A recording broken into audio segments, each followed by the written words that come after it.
Ako po si Edna F. Enriquez.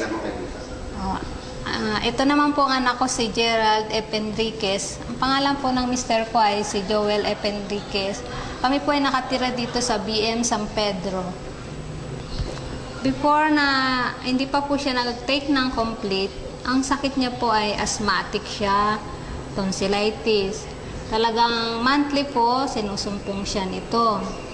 Pag talagang sobrang atake ng asthma niya, magamit po kami ng nebulizer.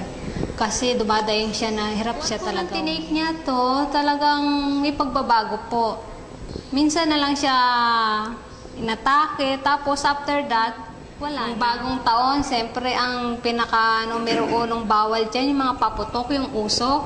Ay naku, talagang napagod akong kakasaway sa kanya. Sabi nga ng kapatid ko, ay naku, irami mo na yung nebulizer mo, mamaya sumpungin na yan ng asma niya. Dahil umiikot siya sa mga usok, sa mga paputok, hindi siya mapigilan kasi nga bata eh. Pero sa awa po ng Diyos, hindi siya sinumpong. Ayun po, pinapayo po sa kanila, subukan nila incomplete dahil po kami, nasubukan namin, talagang naano ko na hindi na siya sinumpong ng ng asthma niya. Tsaka tonsillitis. Magaling po talagang malaking kaginawahan bukod sa pakiramdam niya, pati mga pinansyal.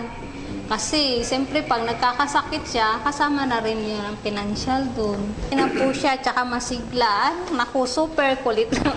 Si Mrs. Hilda Macmacarbonil, 53 years old. So, hindi ko po alam na may sakit po akong hypertension. Noong January 6, 2009, nakagising na lang po ako na bulol na ako. Yun pala ay isang stroke na. So, sumuod kami kaagad ng Provincial Hospital at papalit-palit ang gamot sa akin hanggang sa gabi, nawala na ako ng malay. Nung nawala na ako ng malay, hindi ko na alam na ang akala ko, patay na ako talaga kasi naglakbay na ako sa ulap na puti. Ang kwento ng mga nurse sa akin na parang wala na akong pag-asa nung gabi.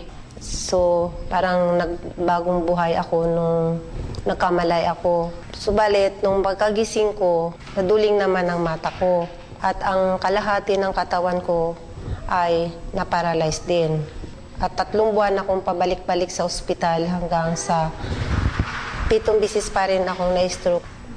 Subalit, nung dumating ang isang member ng M Global na may dala siyang produkto ng Nature's Way na yung complete na pinainom niya sa akin ay nakatulong na malaki sa akin. Almost 1 week pa lang ako nagtitik ng gamot na yon, ay malaki na ang recovery ko. Nagpa-laboratory ako sa co-op ng aking goiter dahil yun din lang ang sanhin ng sabi ng doktor, yung heartbeat ko na pabalik-balik ay nag-negative. And then bumalik ako sa doktor ko sa Medical City. Nagpa-check up ako uli. Nagulat ang doktor ko dahil ang laki ng pinagbago ng heartbeat ko. Ang sabi pa niya, normal na pala ang heartbeat mo. Nakatake na po ako ng isang pad ng complete na product ng Nature's Way, ng M Global. At hindi na po ako inatake uli. At maraming salamat sa Nature's Way product ng M Global na nakatulong. At sana Si Girlie Antipala, isang complete user since 2008. Ako po ay may karamdaman, cyst sa aking ovary po. Nalaman ko nagkakaroon ako ng sakit na cyst sa aking ovary. 2 beses akong check-up, nagpa-ultrasound. At yun, nakitaan ako ng isang malaking bukol dito po sa aking ovary. Ang nararamdaman ko po noon, sobrang sakit, kirot, hindi ako makapagsuot ng pantalon, hindi ako makaupo ng maayos, kasi nasasaktan ako.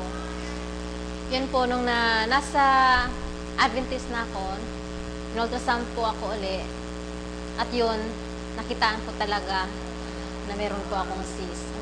Pero not knowing na nung umuwi ako sa amin, dumating yung isang product, itong complete, at yun nga ang sabi, malaking tulong daw ito para sa akin. hindi pa rin ako naniwala. Although napakinggan ko na yung sinasabi nila, hindi ko pa rin pinapansin. Gawa ng mahal nga. Pero nung habang nakalipas yung mga araw, tinitiis ko yung kirot at sakit at nakikita ko yung isang karton na nakadisplay. Sabi ko, sige nga, subukan ko kung gaano katotoo yung sinasabi nila. At yun nga, trinay ko. At habang tinitake ko, yun po, naging daan. Nararamdaman ko, unti-unti akong gumagaling. At salamat po sa Panginoon, naging daan itong complete. Ito siya. Ako po'y gumaling sa karamdaman ko, nawala po yung cyst ko. 2 pad pa lang yung naubos ko. Wala na po yung sakit. At isa pang magandang blessing na binigay ni Lord sa akin, nabuntis pa ako at nagkaanak.